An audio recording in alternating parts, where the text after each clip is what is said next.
Well, I've come along to meet the Director of the Communications Commission on the Isle of Man, and you've just released your report into the telecoms companies. And what have you found out exactly? Right. This is a series of work that we've embarked upon in the last 12 months. And today we've published our findings on the mobile communications markets. These are proposals that are out for consultation. Basically, we found that both of the operators seem to have what's called dominant or significant market power on their networks. What's happened in Europe is that the regulators have decided to regulate some of the charges that the mobile operators charge each other. So if you phone someone on a different mobile network, the receiving network charges the incoming call network. That price is then passed on to the consumer. It's what's called caller pays. And looking at the mobile termination rates, as they're called, on the Isle of Man, they're significantly higher than elsewhere in Europe. Now, why has that happened then? Why is it so much higher? In the past, there hasn't been economic regulation on the island, and if one thinks about it, there wasn't competition till 2007, and the rates that were charged were basically agreed between the telecoms operators.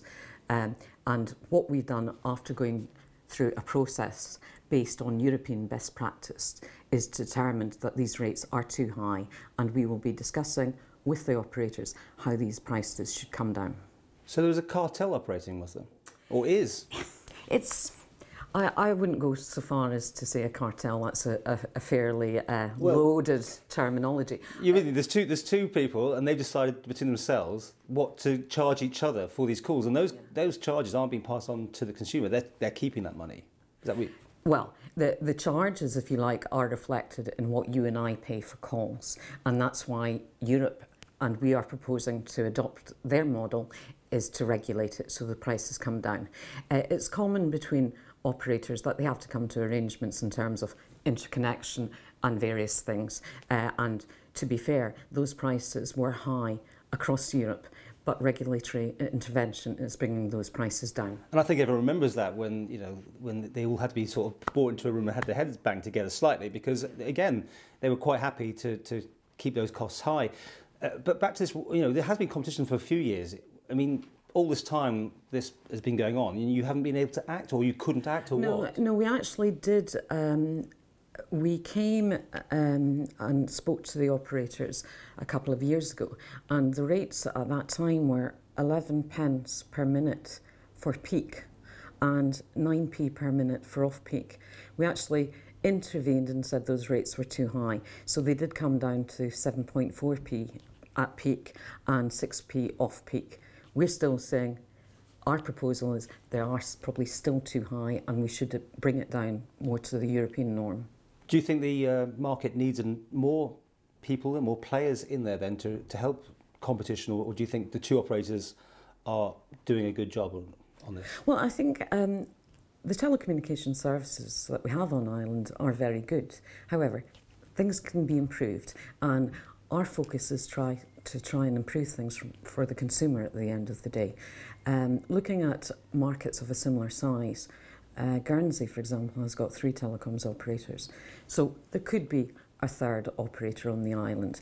That depends really on an operator either expressing an interest and either rolling out their own network or using one of the existing players' networks. Because ages ago, when there was this deregulation to some degree, there was another player that never seemed to launch at the time. Was that Cloud or something? Cloud9. Cloud9. That just disappeared, never to be seen.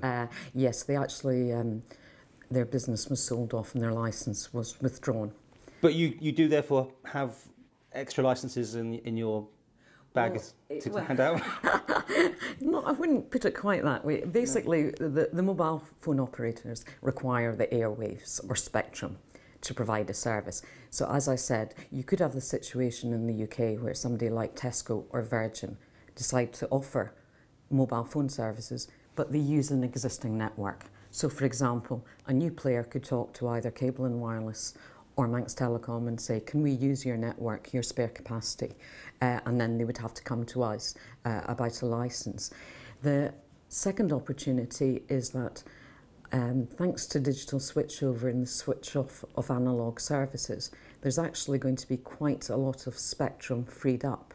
And that spectrum is very valuable and could be used to provide fourth generation network services, so even faster mobile broadband, and we will be looking for expressions of interest in that spectrum later on in the year. Of course, I mean 3G was trialled in the Isle of Man. Yes. I believe it was actually given to the operators, to play and use. Will that be the same for 4G, and will you be charging for it? Will we be getting it before the UK, the same time as UK?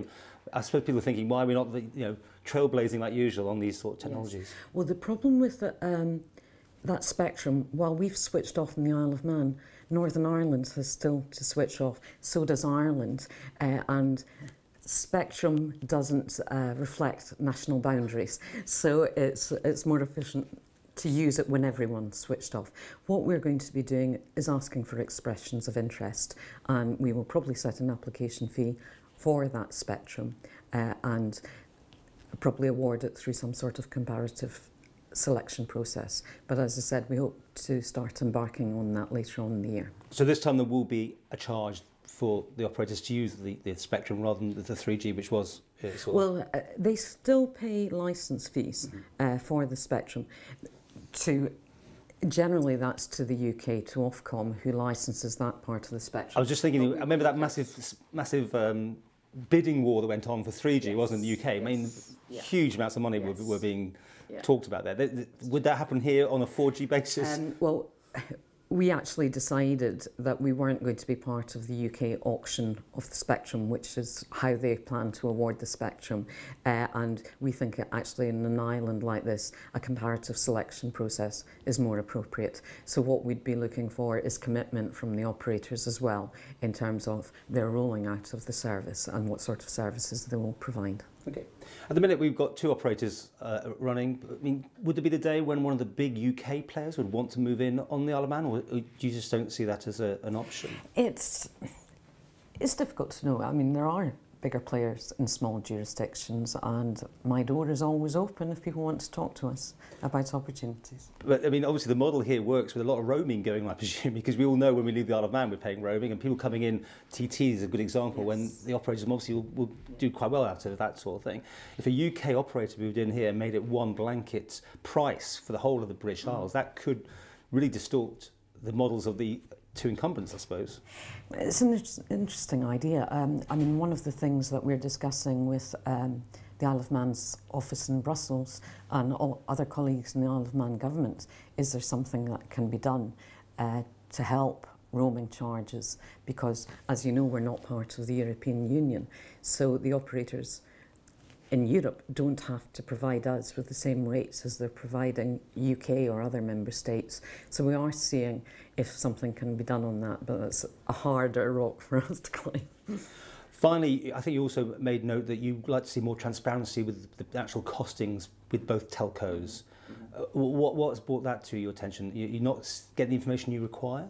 No, I think it's, again, basically good practice, and especially if one's talking about bringing down charges, it's good to have evidence as to what makes up the cost. And that's really why we're wanting to have a bit more transparency on how they come to the figures that they have come up with. So when will people see a sort of reduction in their charges between networks? Yeah. Well, as I said, Paul, today it's proposals. The document is published today. It's out for 6 weeks consultation. If there's agreement, and I hope there is, with our proposals, then we'll be in discussion with the operators about how to determine the new rates going forward. What happens in other countries is a combination of things. Sometimes it's actually working and looking at the costs from a bottom-up approach. Another approach that we can do, which is probably more proportionate for the Isle of Man, is to look carefully at what the rates are in other countries and other jurisdictions and areas similar to the Isle of Man. But do you think it'll be this year? I mean, do you think that if you get agreement, it would be a quite fast change? Well, we're going to commence the process as soon as possible. Generally, what happens in places like the UK is a glide path is agreed. A glide path? Does this mean a slow reduction? It means a reduction over time, because obviously there's going to be an impact on the operators. So we have to come to some agreement on how they should be brought down.